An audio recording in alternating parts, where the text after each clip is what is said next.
elbows in the game. Right there, David Loiseau. The UFC is returning to Montreal, my hometown, La Belle Province, for the first time in 10 years. Last week we had GSP on the show. Of course, no one carried this flag to high heights, to the highest of heights, like GSP did. He was the face of Canadian MMA. But for me, my introduction to the thought that a Canadian could actually do something in this sport, be successful, fight for a belt, be a worldwide global commodity, it was when I saw Montreal's own David the Crow Loiseau compete on the highest stage, that is the UFC. And I've said it before, and I'll say it again, my first favorite fighter. I was aware of MMA, I was aware of the UFC, I watched it, but I didn't have like a guy. You know, we all have that guy, and we all have that first guy. He was my guy. Went to Dawson College, like a lot of my friends. I grew up very close to Dawson College. It was very relatable, very local, one of our own, like I say. And so with this big week in Montreal in the 514, I thought it would be great to reconnect with the Crow, David Loiseau, the man who fought Rich Franklin for the title at UFC 58 many moons ago. And there he is, the legend himself, David the Crow Loiseau, my guy. How are you, my friend? Man. Ariel, thanks for having me, bro. Thank you. It's a pleasure. It's a pleasure to have you. It's a real great privilege, and it seems like you're doing great. Like life is good, everything going well in your life. Hey, man, thank God. You know, I'm teaching. I found my calling. You know, helping others, motivating others. It's a fantastic journey, man. I'm teaching every day. I train every day. I got some projects going on. Finishing up a book. Wow. A self-help book. You're the first one ever that hears about this. Man, I'm just finishing up some stuff, and I love the journey, man. I love the journey. This is great. Where are we right now? What's the name of this place that you're in? This place is called the Crow Training Center. Crow Training Center in Montreal. Yes. This is my gym. I opened my gym in 2014, end of 15. And it's been 10 years, about 10 years. Yeah, man. And the type of people that you're working with, are they regular Joe Schmoes like me, or is it a fight team where you're trying to develop the next UFC stars? Regular Joe Schmoes, and I have I train pro fighters too. Sometimes they come around, but I don't have one fighter that I train, you know, that I'm trying to build or anything like that. But I'll work with anybody. Kids, I have a big kids program. I do self-defense for women, cardio boxing, Muay Thai. I got a good thing going on here. And I'm very happy. Regarding the book, so you say it's a self-help book, not about your career necessarily, but more like motivational? Motivational is like, you know, over the years, you know, like I gathered a lot of information from different coaches, mentors, and psychologists, sports psychologists. So I just put everything in like a toolbox to give out, to help people out, you know, people that deal with anxiety and pressure and all that stuff. And I think it's a great thing to do because I have so much knowledge, so much experience in the real world, in real life situations that cause me anxiety. So I found ways to deal with it, and now I want to share it. Did you deal with that as a fighter? As a fighter, of course, absolutely. You know, I was an anxious person before fighting. You know what I mean? But martial arts helped me a lot. It helped me a lot to calm it down. But yeah, I've dealt with it 100%. I think most fighters deal with it, but some guys are better at dealing with it than others. You know what I mean? We just had Brian Stan on earlier, and he was talking about how, and GSP has talked to me about this, how he would get sick before his fights. He would get so nervous he would throw up.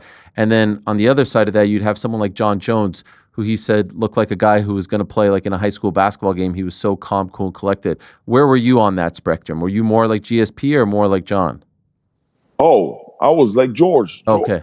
Man, I don't know if you heard about the story. George and I, before he fought Thomas Denny and I fought Tony Strickland, it was UCC in Montreal, Canada. I think it was 2001 or 2002.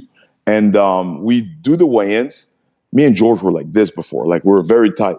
And then after the weigh-ins, we go eat. We go to a restaurant on Sherbrooke Street. You know Montreal, right? Of course. Sherbrooke Street and VO called Benihana, Ah, I a love Japanese it. restaurant. Yeah, a Japanese restaurant. So after the weigh-ins, it's just me and him, and then we both almost have tears in our eyes. We're like, "Yo, man, this is too much pressure."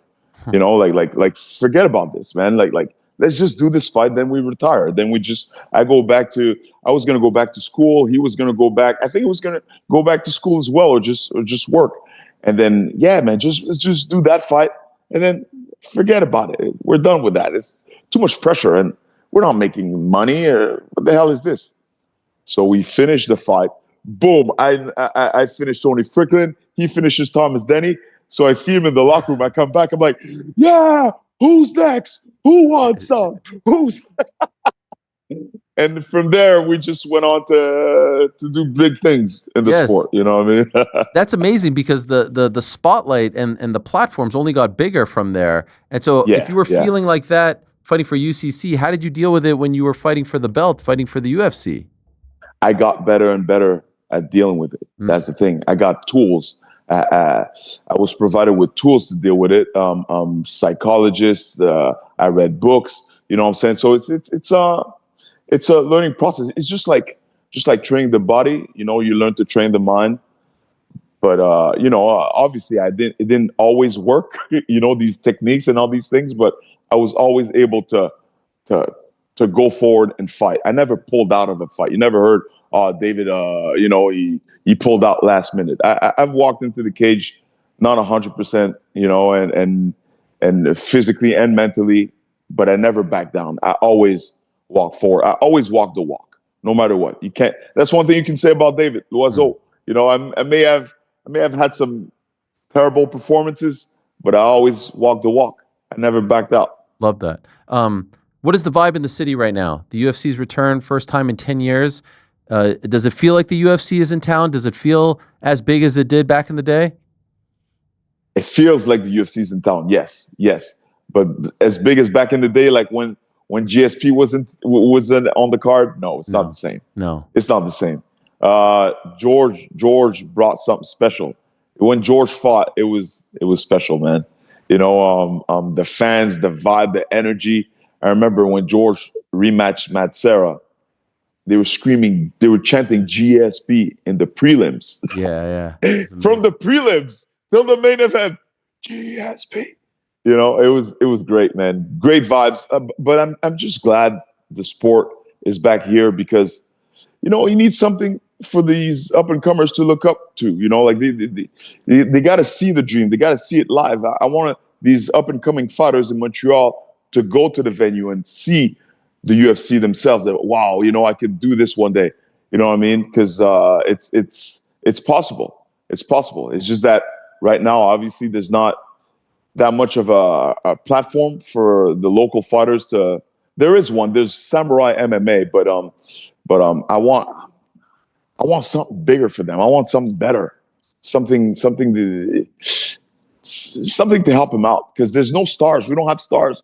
TKO built stars. Yes, they built Loiseau, Cote, GSP, and then from after that, a lot of guys came afterwards. Valérie Letourneau. Yeah. You know what I'm saying? So it started.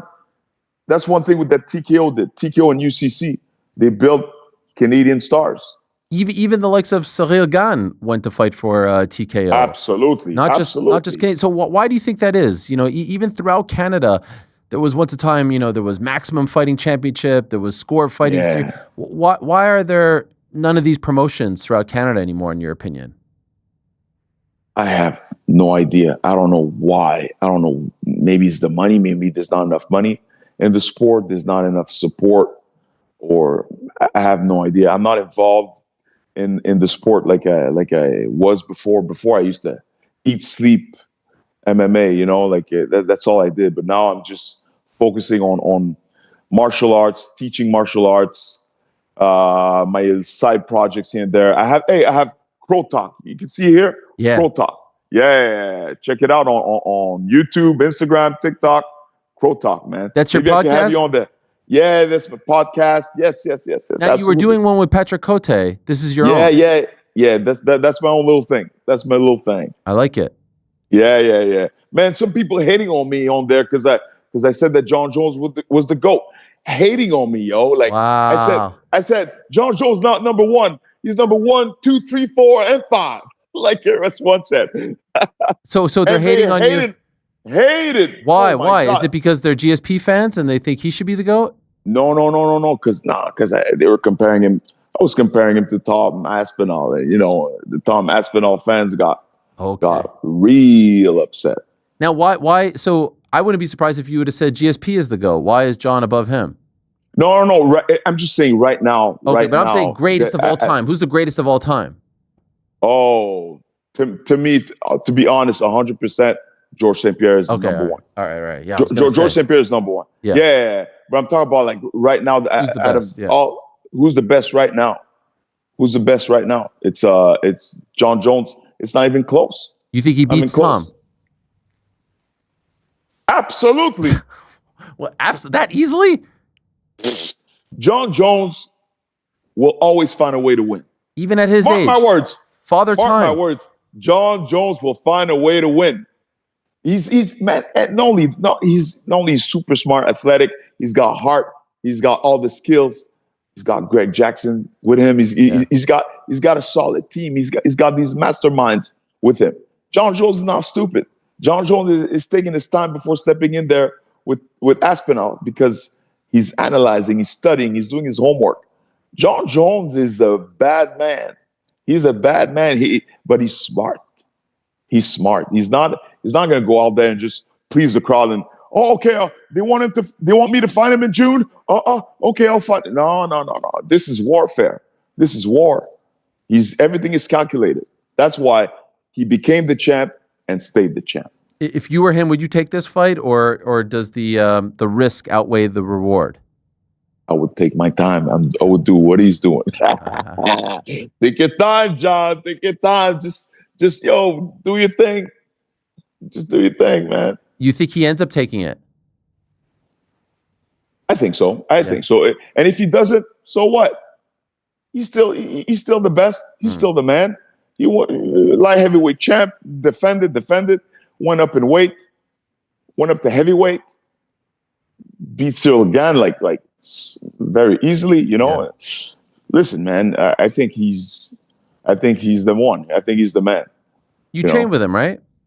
I've trained with him when he was young. Like I think he had one UFC fight. And you know what, man? You can ask him. Like I showed him back in the day. I showed him the spinning back kick. Oh yeah. Yeah. I saw him giving you props recently. Yeah. John Jones is the man. He's a guy that doesn't forget. A lot of people forget, but he doesn't. He'll shout me out sometimes and give me my props, man. He's a great dude. In my opinion, still to this day, maybe I'm a little biased, but honestly, I don't think the spinning back kick, flying knee finish against Charles McCarthy is one of the greatest finishing sequences in UFC history. And I was showing it to the guys, some of the newer fans here that work on the show. It was magic. It was absolute magic. If you've never seen it, please go out there, do yourself a favor. It's on YouTube. Do you get there's so many new fans who, let's be honest, they weren't watching back then. Does that bother you? Does it bother you that they don't know what you did, that they don't know what you're about? Hey, there's one of the comments on the John Jones thing that I said that he's number 1, 2, 3, 4, and 5.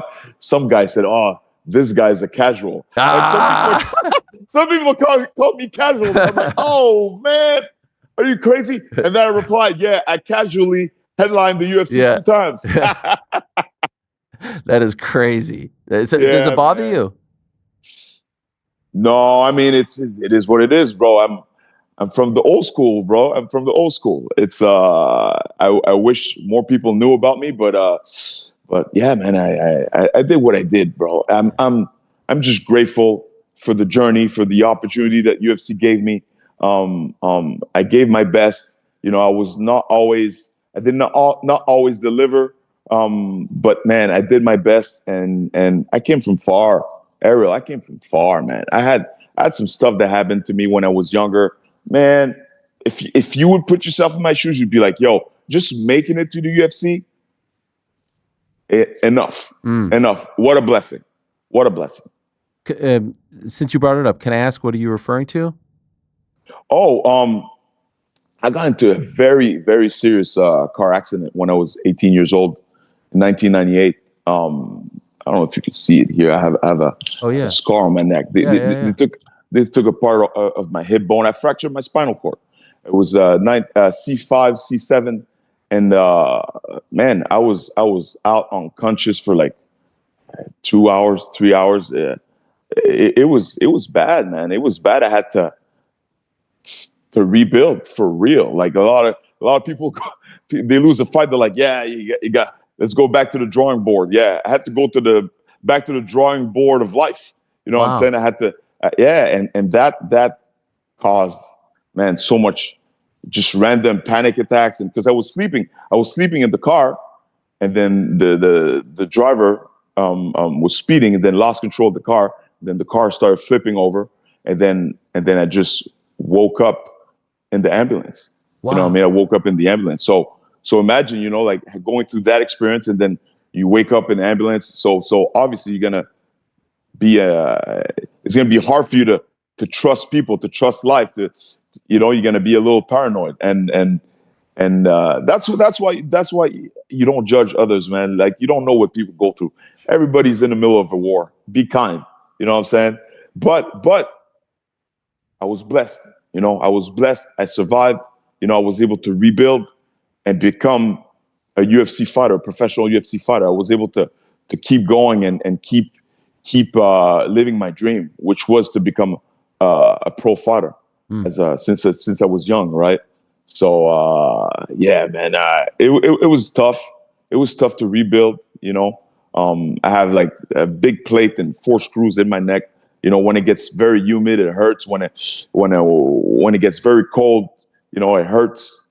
It's for years until a few years ago, I would wake up in the middle of the night and, like dreaming of the accident, Wow. and we're talking about 1998. Yeah. 1998, you know what I'm saying? And sometimes it's tough to deal with. But man, that's why I gathered so much information I want to share with people. You know what I mean? Like I want to share with others, because if I could overcome, and find ways to cope with anxiety, I believe anybody could do it. By the way, all these years I've known of you and known you, I never knew that you overcame that. Yeah, I'm very, very private, man. I'm very private. Like if you see my Instagram, it's me at the gym. Yeah. Me, I don't post personal stuff. I'm very private. I'm a private person. And to be honest, the reason why I'm sharing it with you, I'm sharing this story with others, is because I know people are going through a lot of stuff since the pandemic, you know what I'm saying? So I know that I could help, because I've had talks with some students, and I've helped out a lot of people. A lot of people that I've helped out, that I mentored, told me, David, you have to write a book. You have to share this. You're changing my life. I was down and out, and you brought me back up. So eventually I said, okay. I started taking notes and then writing a little bit here, a little bit there. And yeah, it's my calling. It's my calling to motivate, inspire others. So what's going on here? What are you trying to fight Jean Pascal? What's happening here? I saw this on your. What's happening? Listen, I'm minding my own business. I'm with Pat Cote, my boy Pat Cote. Yeah. We're doing an interview promoting, the UFC in town, blah, blah, blah. We're at the 98.5 radio station. And then Jean Pascal calls. Yay, I'm the king of Montreal. I'll take both of you in a boxing match, blah, blah, blah. I said, listen, Jean, Mickey Mouse Jean, I'm not scared of you. I'm not scared. I'll fight you. But if we fight in boxing, will you give me a rematch in MMA? Oh, you see, guys, David is scared. He's already talking about losing. Hey, listen, you're a boxing world champion. I haven't fought in 10 years. You think I'm a realistic guy, but I know for sure that in MMA, it's gonna take one kick, and you're gonna go down. You're gonna go down, Jean Pascal. You're gonna go down. Is there a beef there between you guys? Or was he just talking smack? He's just talking, man. He's just talking. You guys have kind of been talking about this for a while, right? Back in the day, we were going back and forth on Twitter, on X, a few times. It never manifested. But now this guy's, hey man, I was minding my own business. Like I didn't mention him once. Didn't mention him once. And then he comes out here. Hey, do you guys see Krota? Yes. Cool. Yeah. So yeah, I was just minding my own business. And then he just comes at us. He came at me and Pat. I said, Pat, hold on a second. Hold on, Pat. Let me take care of this. Let me take care of this, man. It's been a while. So, yeah, I don't know if this fight's going to happen. Listen, man, I'm 45. I haven't fought in a long time. I've been focusing on different things. I teach a lot. I teach jiu-jitsu every day, boxing, and I teach women, kids, adults. I'm in the teaching business, and it's taking a lot of my time. So for me to accept a fight is going to have to be for a lot of money. All right. Well, let's see. Are you going to be there on Saturday? Yes, I will be there. One thing that we were talking about earlier was I feel Montrealers, they like to support their own. They're very patriotic about Montrealers or Québécois, sometimes not so much with regards to Canadians. And there is Ayman Zahabi at the top of the bill, which I think is the fight that Montrealers are probably looking forward to the most. Zahabi. Do you remember him when he was, the little guy at the gym? Of course. This guy, he's been around. He's been at the gym for a long time. Like I remember when I was preparing for my first UFC fight, he was in the gym. That's 2003. Wow. He's been in the gym for a long time. Like he turned pro later, but man, he knows what he's got to do. He knows what he's got to do to get this fight, to win this fight, and I believe he will. You believe he beats Jose Aldo? Yes. You know why? Why? Because he's got smart people around him. He's got Zahabi, he's got Danaher, he's got the right people. They're gonna approach this fight strategically. He's not gonna come out there and start swinging and no. He's gonna be very strategic, and I think he has what it takes to beat Aldo. I'm not saying that because listen, I don't train there anymore. I'm not affiliated with them anymore. I believe in my heart, and I really want him to win too. But I believe in my heart that he can. He has what it takes to beat Jose Aldo. That'll be. Hey, this is not prime. Yeah. Aldo either. You know what I'm saying? So it's a different Aldo. I believe it's a different fighter.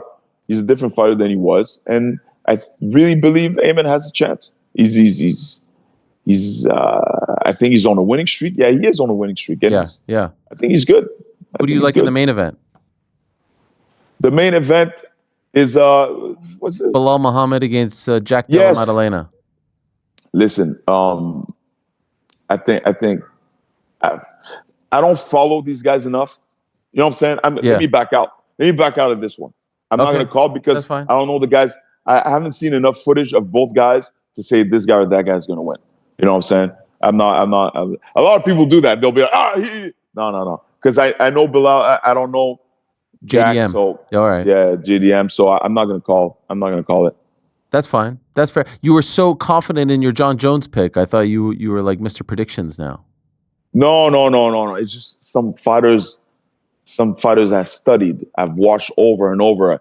I watched their patterns, their how they fight, how they I just know John Jones could do it again. He could do it one more time, 100%.